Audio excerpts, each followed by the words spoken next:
উপস্থিত শ্রদ্ধা ঋত্বিক দেবতা, পরম ধারের প্রতিবর্জিত পাঞ্জাধারী কর্মীবৃন্দ, শ্রদ্ধা দাদারা মায়েরা, সবার প্রতি আমার আন্তরিক শ্রদ্ধা তথ্য দেওয়া হবে। প্রতিবার এখানে মহা ধুমধামে পয়লা আশ্বিন পরমদল চিত্তে ঠাকুরের শুভ জন্ম মহামহোৎসব উদযাপিত হয়ে থাকে। এবারেও এখানকার দাদারা মায়েরা তারই আয়োজন করেছেন, তবে এবার সময় আমরা খুব কম পেয়েছি, তাই আচার্যদের তিনি বড় করে সৎসঙ্গ করার কথা বলেছেন, তাই আর কি সৎসঙ্গের আয়োজন করা হয়েছে। দূর দূরান্ত থেকে অনেক দাদারা মায়ের এসেছে। ঠাকুরকে নিয়ে চলাই আমাদের জীবন, ঠাকুরকে তুষ্ট করাই আমাদের জীবন সাধনা। আমরা যে যাই করি না কেন, কিন্তু আমাদের জীবনের সাধনা হলো তাকে তুষ্ট করা, তাকে তৃপ্ত করা, তার খুশিতে চলা।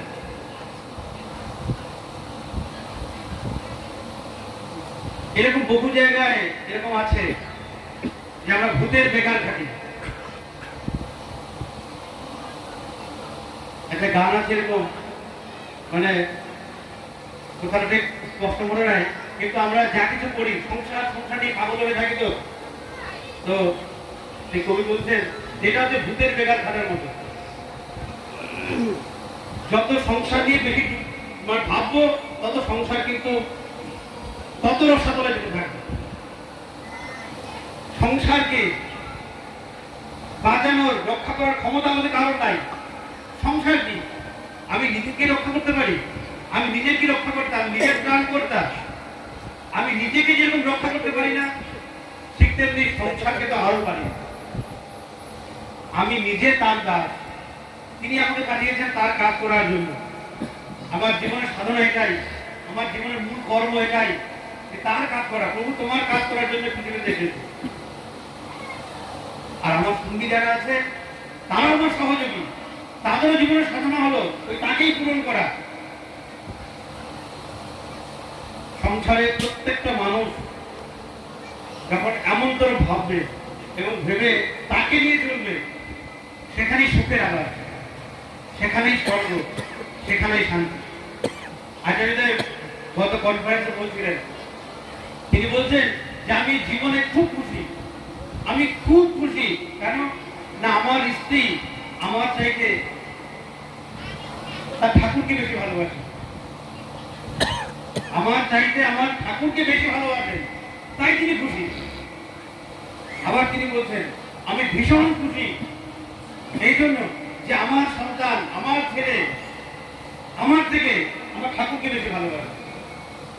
আচ্ছা বলুন তো, আমার স্ত্রী যদি আমার ঠাকুরকে বেশি ভালোবাসেন, বেশি গুরুত্ব দেন, তা ঠাকুরকে যদি সত্যি ভালোবাসেন, ঠাকুরেরই বলা আছে স্বামীর প্রতি টান যেমনি ছেলেও জীবন পায় তেমনি, স্বামীর প্রতি যেমনি ভাব শ্রদ্ধা তার তেমনি লাভ। স্বামীর প্রতি শ্রদ্ধা সম্পন্ন তাকে হতেই হবে। মানে ঠাকুরকে ভালোবাসতে গিয়ে আমাকে আর বলতে হবে না যে আমার তার আচরণ তার কেমন হওয়া উচিত, এটা আমাকে বলে দেওয়ার ব্যাপার নাই। আমার ছেলেকে বলতে হবে না যে বাবা মার কথা শুনতে হয়, গুরুজনদের কথা শুনতে হয়, এগুলো বলার ব্যাপার নাই। সে যদি ঠাকুরকে ভালোবাসতে পারে, ঠাকুরের হয়ে উঠতে পারে, সে নর্মালি ঠাকুরের তো বলা আছে পিতায় শ্রদ্ধা মায়ের টান, সেই ছেলে হয় সম্পূর্ণ। তাহলে সে যদি ঠাকুরকে ভালোবাসে, তাহলে মাকে ভালোবাসবে, পিতাকে শ্রদ্ধা করবে, ভক্তি করবে, করবেই। তার বাইরে যাওয়ার তার উপায় নাই, কোনো রাস্তা নাই। তাই আমাদের জীবনের সাধনা এটা যে আমরা প্রত্যেকেই আমি তার হয়ে উঠবো, আমার স্ত্রীও তার হয়ে উঠবে, আমার সন্তানও তার হয়ে উঠবে, আমার প্রত্যেকে তার হয়ে ওঠার চেষ্টা করবো। এটা আমাদের জীবনের সাধনা। আর এটা হতে হতেই দেখা যাবে একটা পরিবারের প্রত্যেকটা মানুষের মধ্যে একটা মেলবন্ধন তৈরি হয়েছে, একটা সুন্দর সুসম্পর্ক গড়ে উঠেছে, একটা ভালোবাসার একটা সম্পর্ক গড়ে উঠেছে। আজকে যেটা বড্ড অভাব প্রত্যেকের পরিবারে, এটা আজকে নাই, আমরা হারিয়ে ফেলেছি। টাকার প্রাচীর গড়ে তুলেছি, টাকার পাহাড় তৈরি হয়েছে, সম্পদের পাহাড় তৈরি হয়েছে। নাই, স্বস্তি নাই, আনন্দ নাই, কারণ বিশ্বাস নাই, ভরসা নাই, ভালোবাসা নাই। তাই জীবন তাকে ছোট্ট একটা কথা বলি শেষ করবো, সময় একদমই নাই। 1.5 ঘন্টায় সৎসঙ্গ শেষ করতে আচার্য দেব। আপনারা সবাই জানেন ছবিটা তার বড় ছেলে আমাদের অশোক ভাই, সে পায়ে একটা অপারেশন হয়েছিল, বাড়িতে বেশ কিছুদিন তিনি বিশ্রামে ছিলেন। সাধারণ মানুষ কতদিন বাড়িতে বসে থাকবে, সুস্থ হতে তিনি আবার বাইরে চলে যান কাজ করার জন্য। সেখানে গিয়ে কাজ করতে গিয়ে নড়ানড়া হওয়াতে পা ফুলে ঢোল হয়ে গেছে। ডাক্তার দেখিয়েছে, বড় বড় ডাক্তার বাইরে, ডাক্তার বলেছেন অপারেশন গন্ডগোল হয়ে গেছে, অপারেশন ঠিকঠাক হয়নি, রগের প্রবলেম হয়েছে, আবার অপারেশন করতে হবে, লাখ লাখ টাকার প্রয়োজন। তারা শুনেই তো একদম অবাক হয়ে গেছে, এত টাকা পাবো কোথায়। তারা ফোন করেছেন, ওখান থেকেই ফোন করেছেন যে দাদা এই ব্যাপার কি করব, কি করলে কি হবে জানি না, বুঝতে পারছি না কি করব।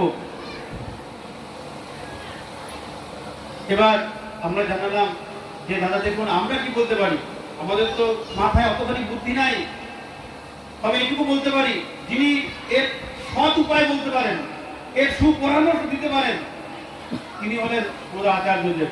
তার কাছে যাওয়া যেতে পারে, কোনোভাবে ব্যবস্থা করে তাদেরকে ঠাকুর বাড়িতে পাঠানো হলো, বা ঠাকুর বাড়িতে গেলেন আচার্যদেবের কাছে।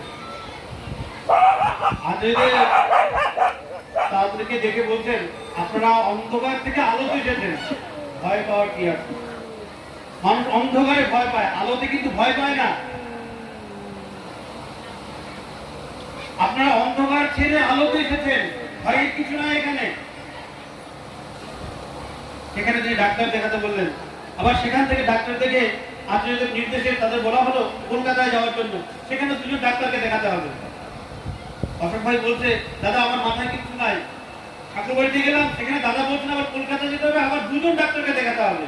তার মাথা কাজ করছে না যে কি হবে পরিস্থিতি, এই 2জন ডাক্তারকে আবার কি বলবেন।